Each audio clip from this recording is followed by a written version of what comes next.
Hello Olga, Salut! ça va? Ouais, super. Je suis trop contente de t'avoir sur le podcast Success. Franchement, j'ai eu que des personnalités incroyables. Je crois qu'il manquait que toi à mon panel. Donc je suis vraiment trop fière de t'avoir. Je vais te poser une toute première question. Est-ce que tu peux te pitcher, te présenter de la manière dont tu as envie, mais surtout voilà, nous dire ce que tu fais au quotidien dans la vie? Tu me tends un piège parce que pitcher, c'est ta spécialité, pas la mienne. Je suis Olga Siesko, je suis spécialiste dans le langage corporel. Je donne des conférences. Ouais. Je suis entrepreneur avant tout, femme aussi, entrepreneur. C'est un détail important. Et j'aide les gens à mieux comprendre les autres au-delà des mots sans y passer des années. Voilà. Waouh, bah ça va, ton pitch il est clair, précis, il est bien travaillé. Ah, merci à toi. T'as ta mission droite au but, trop chouette. Du coup, si je peux te demander, est-ce que tu peux nous retracer dans les grandes lignes, pour ceux qui te connaissent pas, ton parcours, comment t'en es arrivé à faire ça aujourd'hui dans ton quotidien de femme entrepreneur, à détecter finalement un petit peu les gestes, la gestuelle, la posture des gens? Je suis devenue entrepreneur un petit peu par hasard ou par obligation. Je t'explique, moi j'étais salariée, je donnais des cours en marketing à des BTS en alternance.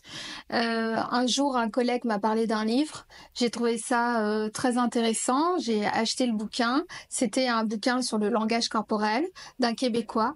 Je l'ai contacté, je lui ai dit que j'avais envie d'apprendre. Le temps a passé parce qu'il était donc au Québec et moi salariée en région parisienne. Et un jour, il m'a contacté pour me dire qu'il donnait des cours en Suisse. C'était le week-end. Donc j'ai fait cet effort que parfois certains font et d'autres ne font pas. C'est-à-dire qu'en fait, j'ai investi dans la formation à raison de un week-end par mois pendant 3 ans pour me former, devenir spécialiste, expert. Enfin, tu vois, ça c'est des titres qu'on te donne, que tu te donnes pas toi-même. Et j'ai étudié le langage corporel. À l'époque, j'avais envie, finalement après, j'ai plus supporté d'être prof. Ouais. C'était plus ma passion, c'était plus mon envie. Et j'ai gardé le double statut salarié et entrepreneur pendant 5 ans. Le temps que mes prospections d'entrepreneurs fonctionnent. Ouais. Et du coup, ça a mis quand même 5 ans avant que je puisse quitter mon travail. Ah ouais. Et donc, j'ai trouvé ça long. Mais je trouve que c'est important de le dire parce que à l'époque, une fille m'avait dit tiens, 5 ans, Olga, parce que c'est toujours, ça prend toujours du temps de se faire des clients, de gagner suffisamment d'argent. Enfin, même s'il y a des hauts et des bas, tu le sais bien. Mais voilà, j'ai mis 5 ans et j'avais envie de transmettre aussi ce message pour dire soyez patients, ça vient pas du jour au lendemain. Ouais, ok. Et du coup, là, aujourd'hui, dans ton quotidien, ça s'articule comment ton business model, entre guillemets? Enfin, du coup, moi, je sais que tu es beaucoup en ligne, mais du coup, Oui. pour ceux qui te connaissent Alors, en fait, mon parcours d'entrepreneur, en fait, j'ai quand même quelques adaptations. J'ai commencé par donner des formations en entreprise en étant sous-traitée par des fédérations professionnelles. Ça m'a fait rencontrer mes futurs clients de conférences. J'ai pas choisi d'être conférencière, on m'a proposé de donner des conférences et petit à petit, je n'ai donné que des conférences. Donc on va dire que la partie avant Covid, je tournais beaucoup. J'avais beaucoup de déplacements et je donnais des conférences. Et ensuite, petit à petit, j'ai ressenti le besoin et l'opportunité de développer des formations en ligne.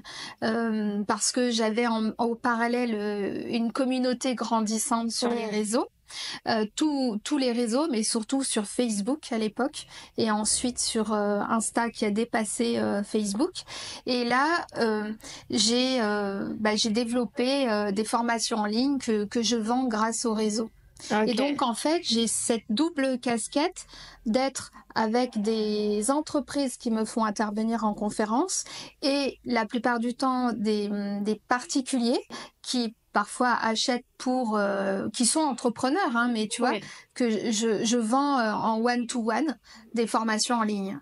Ok, autour de toujours la même thématique. Autour du langage corporel, mais j'ai aussi développé d'autres formations sur sur le développement personnel. C'est beaucoup moins connu et je me suis butée sur le fait que quand t'es connu pour quelque chose, c'est très difficile d'avoir de la crédibilité ou de vendre sur un autre thème, même quand t'as envie. Ouais. Tu fais un coup. Mais après, c'est difficile de le faire en automatique. De sortir de sa niche, Voilà. ouais. Parce qu'en fait, le secret, c'est quand même l'automatisation de certains process pour gagner de l'argent régulièrement, quoi. Ouais, c'est ça. Voilà.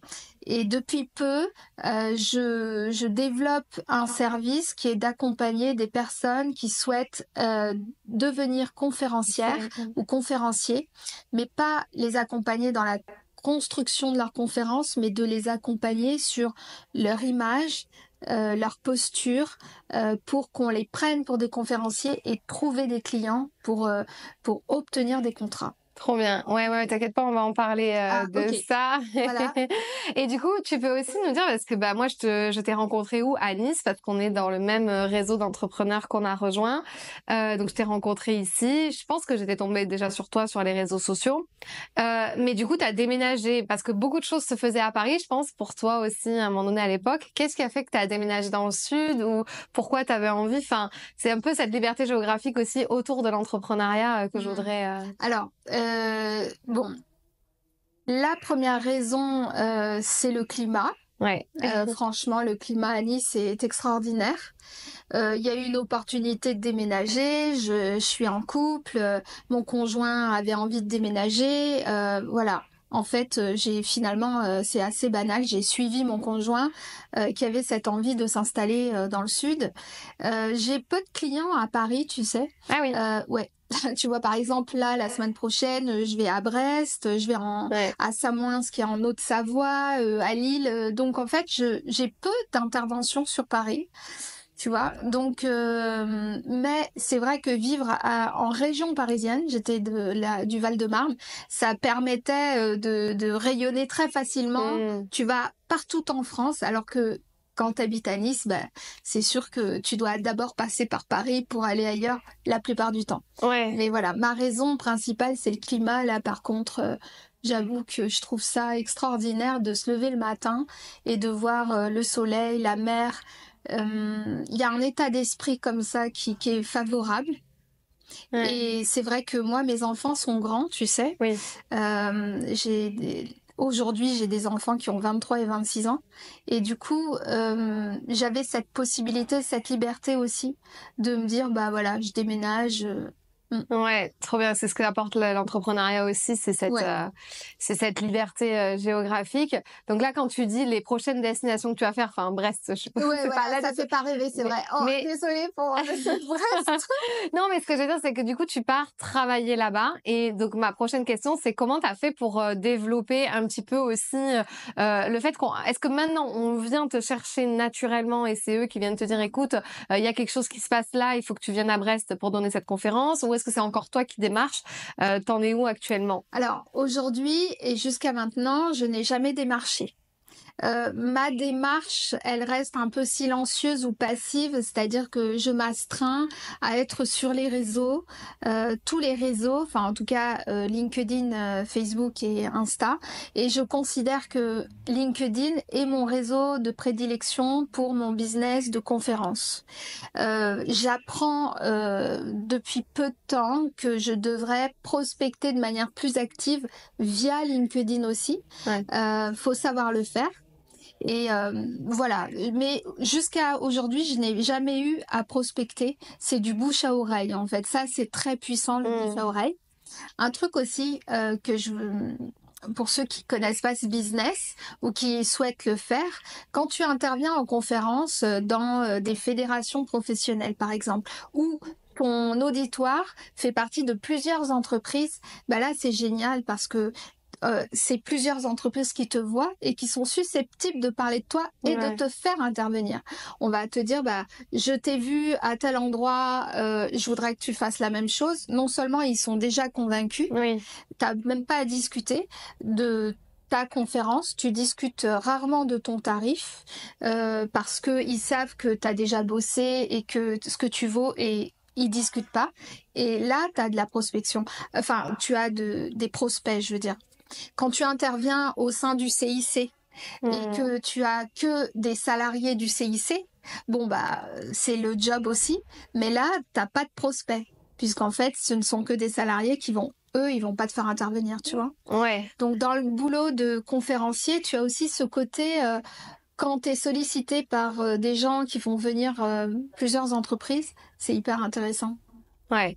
Et t'as mis combien de temps à comprendre un peu ce fonctionnement, comment ça fonctionnait et tout? Parce que tu sais, t'as eu ces 5 premières années un peu compliquées à sortir aussi de ton salariat. Et après, donc, on va en parler, mais t'as une belle visibilité sur les réseaux sociaux que tu développes aussi.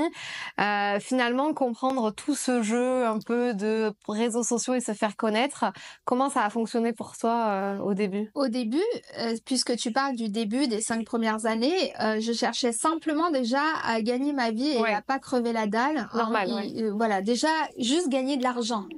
Et donc, en ce qui me concerne, j'ai donné des formations. Hein, je donnais pas de conférences au début. Oui.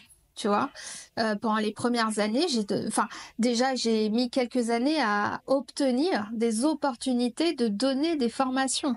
Ouais, c'est ça. Mais ce que je savais pas et que je sais aujourd'hui et que j'ai envie de transmettre aux gens que j'accompagne, c'est justement vers qui t'adresser pour avoir le plus de chances possible d'intervenir. Parce que moi, je frappais aux portes des grosses boîtes. Et en fait, c'est pas exactement comme ça qu'il faut faire. Ah ouais, ouais. Donc t'as trouvé d'autres méthodes et après les réseaux sociaux sont aussi rentrés en même temps dans ton mode de fonctionnement. Et les réseaux sociaux sont arrivés petit à petit, au fur et à mesure, et j'ai tâtonné, j'ai testé, j'ai fait comme tout le monde. Tu sais, la première fois que je me suis mise sur Facebook, j'étais déjà à mon compte. Ouais. Et c'était parce que je voulais pas laisser la place à un pseudo concurrent. Qui finalement n'en était pas un. Mais c'est le fait de pas vouloir laisser ma place à quelqu'un, tu vois, lui laisser le champ libre, qui m'a entraîné à créer mon premier compte Facebook. Et du coup, tu as commencé à développer les réseaux sociaux. Aujourd'hui, tu as une belle communauté, tu dis que tu as testé plein de choses et que tu as essayé de comprendre comment ça marchait. Il y en a plein qui font ça au quotidien et ça fait peut-être... déjà 2, 3, 4, 5 ans qui se sont lancés, tu vois, et qui se disent, mais moi non plus, j'ai toujours pas compris. Alors toi, qu'est-ce que tu aurais compris que les autres n'ont toujours pas compris aujourd'hui? Parce que tu es quand même très présente et j'ai aussi l'impression, Olga, d'un point de vue extérieur, que ça fait partie, puis on en a discuté déjà toutes les deux, ça fait partie un peu de ton hygiène de vie. Tu sais que tu dois poster, entre guillemets. Il n'y a pas des matins où tu te dis, ah non, j'ai la flemme, nanana, enfin... Tu le fais quand même comme si tu devais le faire et t'es toujours au rendez-vous, quoi. Alors, t'as raison, parce que au début, les premières années, je faisais un petit peu, pas au petit bonheur la chance, mais voilà, je postais avec mes envies, mon amour, etc. Aujourd'hui, c'est plus tout à fait pareil, parce que c'est moins fun, dans le sens où il y a plus d'enjeux, il y a plus de monde. Et du coup, plus de jugements aussi, plus de choses à traiter. Et donc, j'ai dû transformer un peu ma façon d'être et de faire sur les réseaux. Et quand tu dis que je poste régulièrement, c'est vrai que maintenant, je m'astreins à utiliser un outil de programmation. Alors, tu as des outils gratuits en passant par Facebook et qui te permettent de programmer sur Facebook et Insta. C'est pas ça que j'utilise, parce qu'il y en a d'autres qui sont pour moi plus simples, même si je dois payer. Et en fait, je programme mes posts. Alors parfois, j'ai 3 jours d'avance, parfois j'ai 3 semaines d'avance. Ça dépend. Mais je programme mes posts et j'essaye finalement d'avoir une présence très régulière. Ce qui enlève un peu de spontanéité aussi, parce que je dois prévoir à l'avance qu'est-ce que je vais dire, quelle vidéo je vais faire. Et donc, ça suppose aussi que je prépare des vidéos. Donc, chose que je faisais pas avant, mais je suis un peu aussi la mode Hein. C'est-à-dire que je prépare des reels à l'avance. Donc maintenant, je suis filmée avec un caméraman, je discute, on tourne des reels, je poste les reels à l'avance. Alors qu'avant, au tout début, je faisais beaucoup de live sur Facebook. Oui, c'est vrai. Beaucoup de live sur Facebook, ça m'animait, j'aimais ça. Je connaissais quasiment tous les gens de ma communauté. Ah ouais. Mais tu vois, je me disais, j'ai du mal à sourire dans le sens où j'ai dû me détacher de ce côté communauté. Même si j'aime ma communauté, je n'ai plus du tout la main et les relations que j'avais avant. Oui. Parce qu'il y a trop de monde, en fait. C'est devenu un business. Ouais, avec amour, mais c'est devenu un business. Oui, c'est normal. Maintenant, tu as fait grossir tes communautés, tu as compris un petit peu comment aussi gagner en visibilité. Donc, forcément, ça grossit. Tu peux plus être disponible pour tout le monde. Enfin, ça paraît logique. Ok, et du coup, si on continue juste sur cette partie un peu réseaux sociaux et business, et puis après je te poserai des questions aussi sur ta thématique à toi, mais sur ce truc de réseaux sociaux, toi tu fais beaucoup, en fait, t'es beaucoup en personal branding, donc c'est toi ta propre marque, puisque demain tu disparais, ça risque d'être compliqué de continuer à faire vivre Olga Siesko. En tout cas, sur une durée très indéterminée. Et du coup, ce personal brand, toi, tu l'associes à beaucoup se montrer en face cam, faire des vidéos avec des sous-titres, utiliser un peu des hooks pour attirer l'attention, ou alors tu fais des choses spontanément sans vraiment te poser trop de questions aussi. Je suis moins spontanée qu'avant. Ouais. Puisqu'en fait, je suis obligée de programmer. Donc, ça enlève le côté spontané. Je sais que je peux faire des lives si je veux, mais en ce moment, je suis pas très organisée pour ça. Donc, voilà. Il y a une question que tu m'as posée, j'ai pas vraiment répondu. Tu m'as dit qu'est-ce que tu as compris, que d'autres n'auraient peut-être pas compris, etc. Je sais pas ce que les gens ont compris ou pas, mais moi, ce que je comprends, c'est que je dois faire très attention et toujours me poser la question sur pourquoi les personnes me suivent en fait. Et est-ce que mon poste répond à ça? Je peux pas répondre tout le temps, mais j'essaye de respecter un peu ma promesse. Tu vois, ma promesse étant quelque chose qui fait que on s'est abonné à ma page. Ouais, ok. Tu vois, c'est-à-dire que des fois, moi, je vois des gens galérer, qui me disent, je perce pas. Bon, ok. Parfois, le problème, il est qu'on comprend pas ce que fait la personne, c'est vrai. ou que elle poste pas ce pourquoi elle est censée être là. Tu vois, voilà, c'est et du coup, on peut faire ce qu'on veut, mais ensuite, il faut pas s'étonner, quoi. Enfin voilà, il y a une réflexion à faire là-dessus. Ouais, je vois ce que tu veux dire. Oui, tu réponds vraiment à la demande. Ils ont soif de connaître un peu plus sur ce que tu proposes toi aussi. Mais c'est compliqué, hein, les réseaux. Et puis voilà, c'est compliqué. Oui.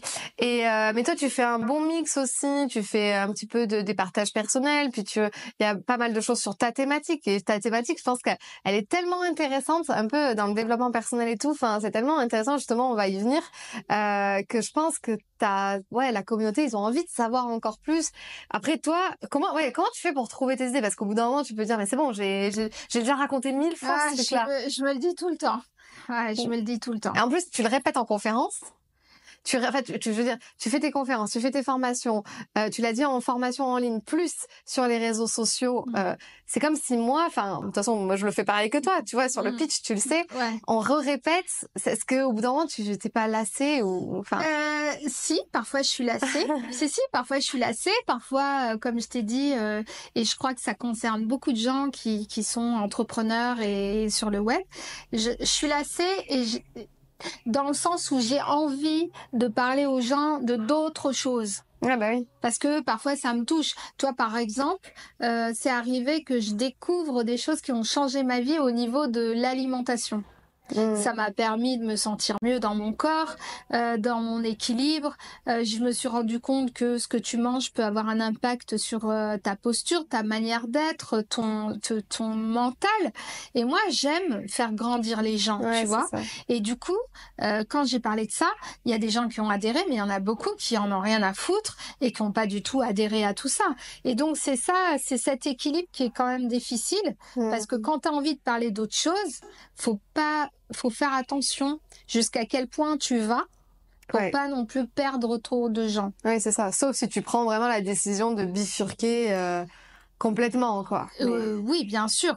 En fait, ça dépend aussi pourquoi tu es sur les réseaux sociaux. Moi, clairement, aujourd'hui, je l'assume complètement. Je suis sur les réseaux sociaux pour mon travail. Ouais. Tu vois? Oui, c'est bien. T'as ce truc-là quand même de je fais la part des choses en fait. C'est pas pour mon ego, je m'en fous. C'est pas pour. Je le fais pour mon travail. Ça fait partie de mon travail. Ouais, mais qu'est-ce que tu dirais aux gens qui j'ai la flemme, c'est pas, tu sais, il y en a beaucoup qui me disent c'est pas écologique pour moi de poster parce que enfin, tu vois, et ils galèrent dans leur business, ils galèrent à vivre de leur passion parce que toi, tu me disais au départ, c'était vraiment une passion et t'as fait en sorte d'en vivre au final, et ils sont pas prêts à faire le taf. C'est comme si on me disait, j'ai pas envie de faire ma compta, ça me fait chier, mais à un moment donné, il faut juste le faire en fait. Ouais, à moins que tu la fasses faire par quelqu'un. Mais au début. En fait, quelqu'un qui a pas envie d'être sur les réseaux, déjà, soit tu trouves la manière d'être sur les réseaux, une manière qui te convient. Tu vois, parce que moi, finalement, aujourd'hui, depuis plusieurs années, j'ai pas très envie de me montrer en live, je veux dire. Et donc, ça fait, alors qu'avant, je faisais tout le temps des lives. Donc, aujourd'hui, je respecte cette façon plein de fois, je me dis, oh, tiens, peut-être que je ferais bien une vidéo de ce que je mange, ou de ma salle de bain, etc. Mais, tu vois, j'ose pas. J'ose pas parce que je suis pas assez bien coiffée, parce que je suis pas assez maquillée, parce que j'ai pas envie de me montrer comme ça. Et du coup, je me dis bon tant pis, je me respecte. Tu vois, je me force pas. Et chacun doit trouver son équilibre, un équilibre qui fonctionne. Parce que si jamais, par exemple, je découvrais que quand je me mets dans la salle de bain, tu vois, je l'ai pas testé. Faudra peut-être que je teste. Si je me mets dans la salle de bain ou que je commence à partager le plat que je vais faire ce soir et que je vois que ça explose, peut-être que je vais revoir mon jugement. Et je vais me dire, si quand je monte mon assiette de brocoli, je vends, je vais peut-être le faire. Tu vois.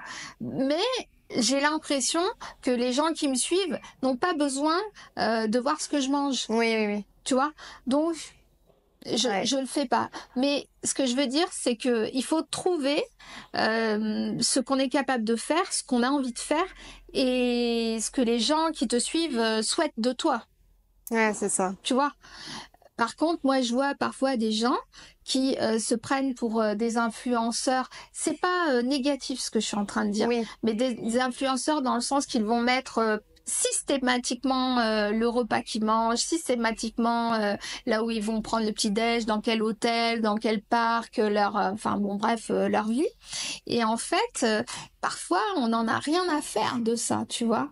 Et du coup, parfois, je suis pas sûre que ça leur serve. Oui, sauf si dans la story, il y a un conseil lié à leur thématique et que c'est juste un moment inspirationnel. Mais oui, mais si c'est juste pour montrer le plat que tu as mangé à midi, j'avoue que ça peut paraître un peu léger.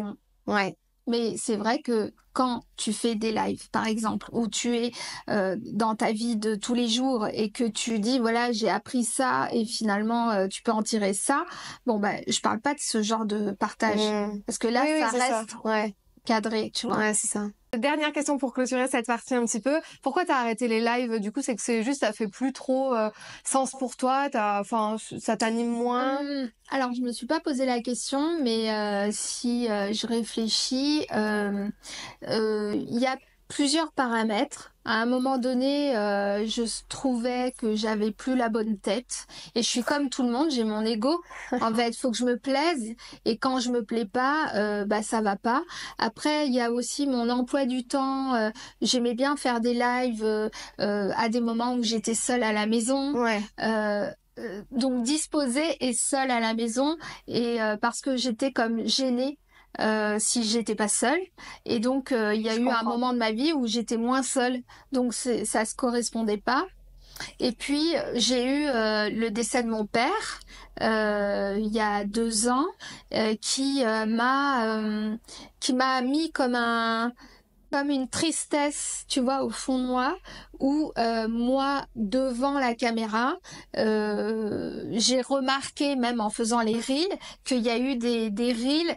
Bah, moi, quand je les vois, je vois qu'au fond de moi, il y a un truc triste, tu vois, que Waouh. je le fais quand même. Mais voilà, si c'est pas des trucs qui explosent, à la limite, c'est que inconsciemment les gens se rendent compte. Je sais pas, tu vois.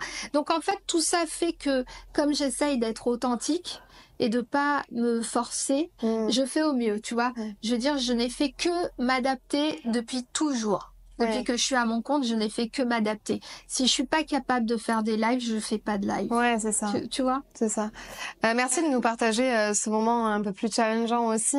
D'ailleurs, c'est des moments un peu compliqués quand on est entrepreneur aussi parce que c'est comme si on n'avait pas le droit aussi d'avoir des moments un peu down parce qu'il faut toujours produire parce que notre argent dépend de ça.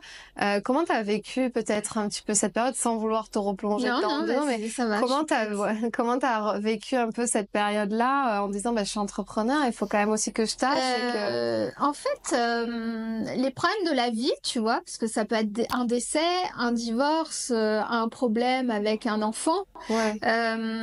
J'ai remarqué que tu peux partager un peu de vulnérabilité.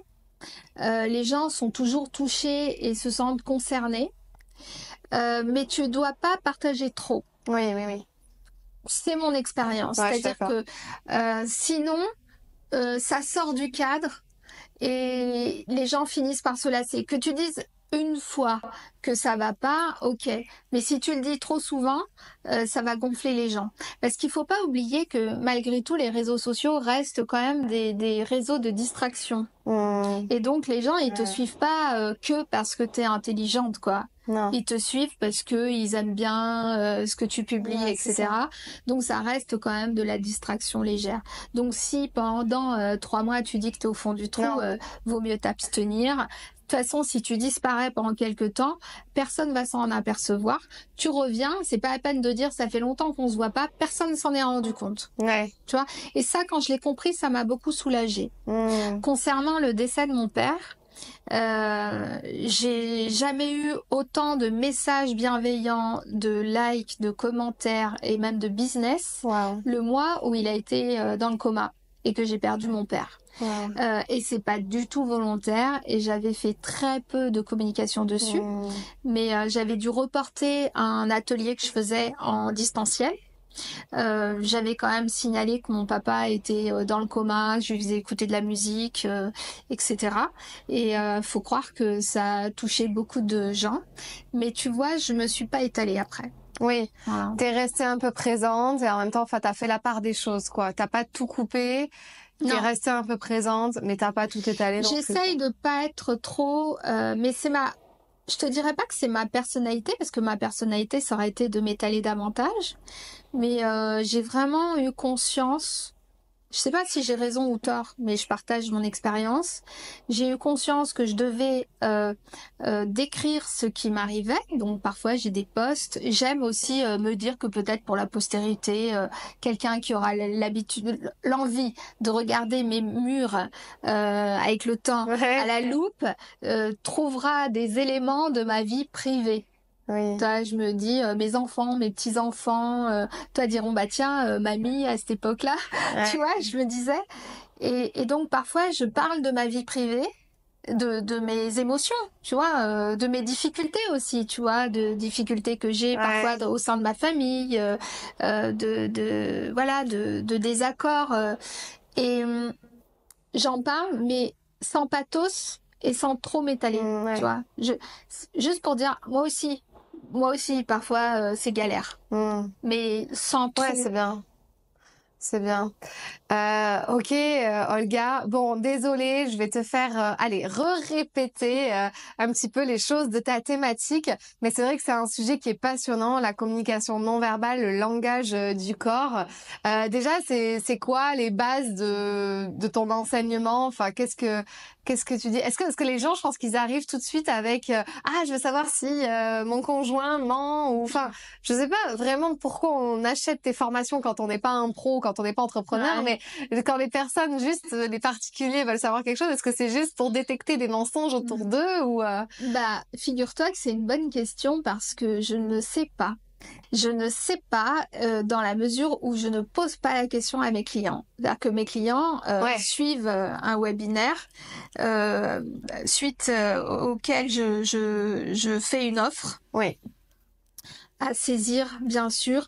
Ça, c'est ce que j'ai appris aussi, puisqu'on est dans un podcast business. Oui. J'ai appris que si tu faisais pas d'offre limitée sur 48 heures, tu Ouais. vends pas. Donc, ça sert à rien de dire j'ai une formation, elle est super, achète-la. À ce moment-là, les gens vont te dire bon bah plus tard j'ai piscine. Donc voilà. Donc et je fais pas c'est vrai que je les connais pas puisque moi j'ai choisi un type de business où je vends de manière écolo pour moi, c'est-à-dire que tu prends ou tu prends pas. Si tu prends, tout est automatique. Ce ne sont que des vidéos. Oui. Il n'y a pas de suivi. Je te donne des vidéos pour que tu apprennes. Oui.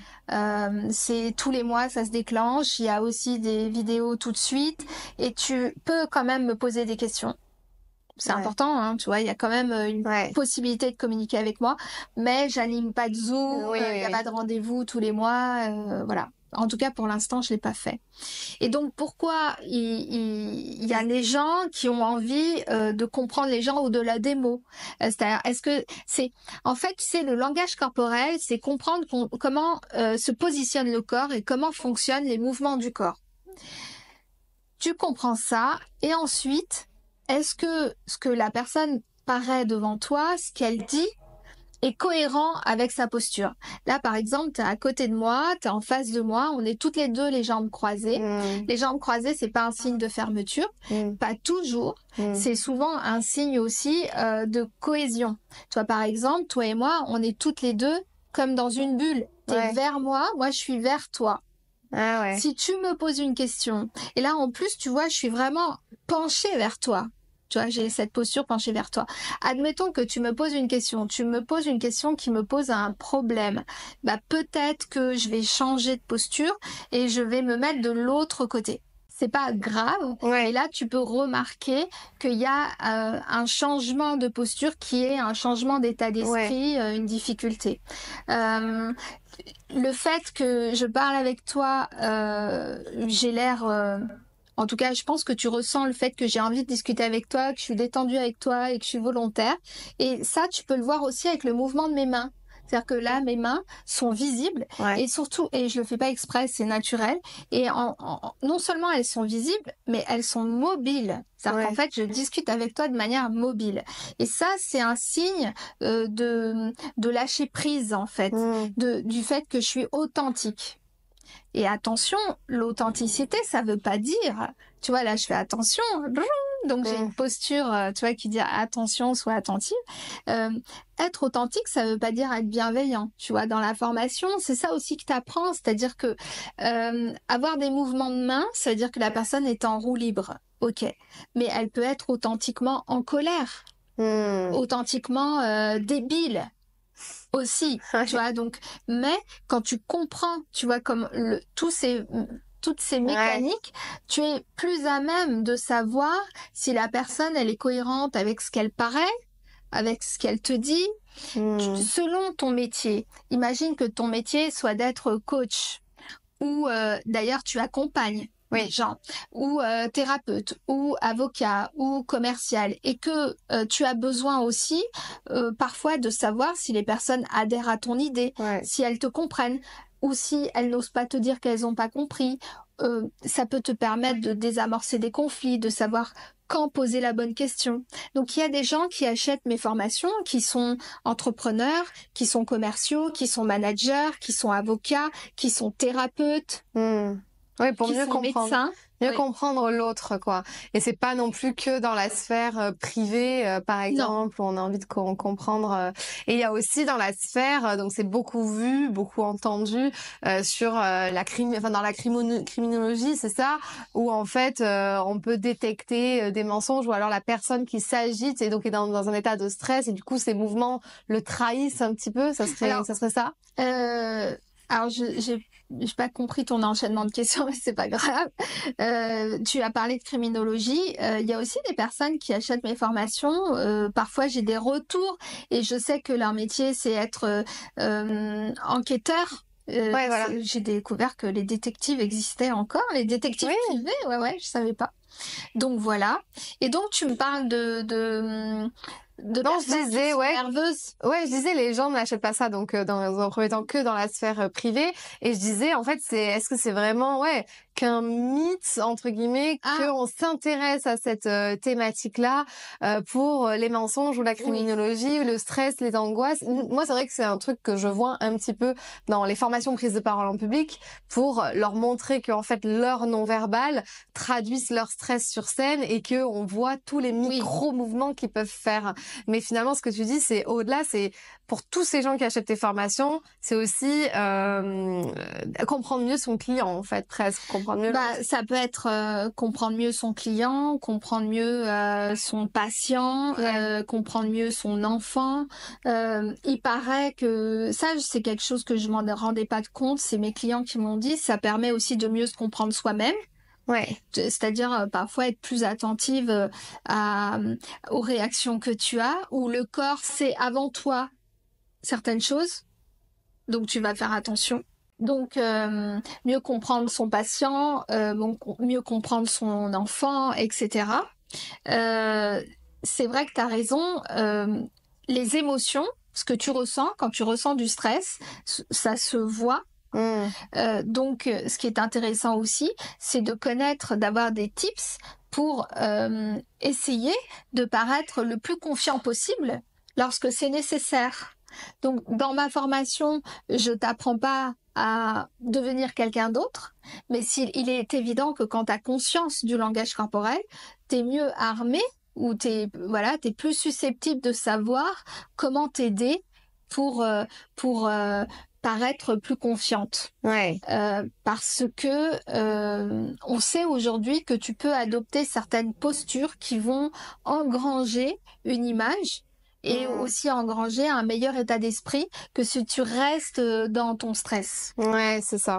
C'est ça, c'est vraiment passionnant. On va pas forcément avoir le temps de décrypter tous les mouvements, mais je vous invite vraiment à suivre Olga parce que déjà sur tes réseaux sociaux, tu en donnes beaucoup des tips et tu donnes beaucoup déjà de clés pour détecter certaines choses, certains mouvements, certaines choses. Ensuite, si on veut aller plus loin, donc si je comprends bien, il y a cette formation qui existe du coup.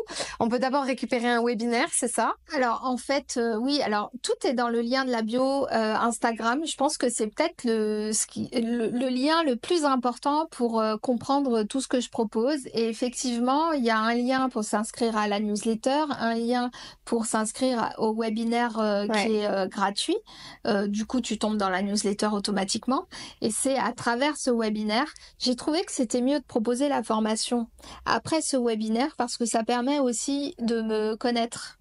Ouais, c'est ça. Tu vois. Donc il y a des gens qui adorent et d'autres moins. On peut pas plaire à tout le monde, c'est comme ça. Ah oui, et tu es aussi auteur de plusieurs livres. Il y a des livres sur Amazon, un troisième qui sort bientôt. Alors là, aujourd'hui, nous, on est en janvier 2025, parce que ton podcast va être vu longtemps. Donc peut-être que quand les gens regarderont ça, le livre sera sorti et j'espère en écrire d'autres. C'est des livres qui font entre 50 et 120 pages. Ça dépend. Tu vois, donc c'est des livres quand même qui sont courts et qui vont vite au grain. C'est dans tes idées d'entrepreneur ça, d'écrire des livres ou pas forcément, ou c'est venu aussi sur le tas?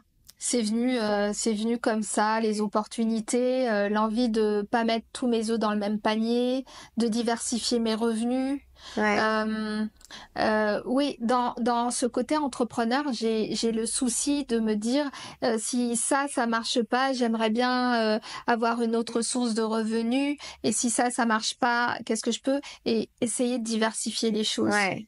Ok. J'ai vraiment envie. Puis c'est une demande aussi, tu vois. Il y a des gens qui aiment bien avoir des livres, papier, Oui. stabiloté, tout ça. C'est pas avec ça qu'on fait beaucoup d'argent, hein.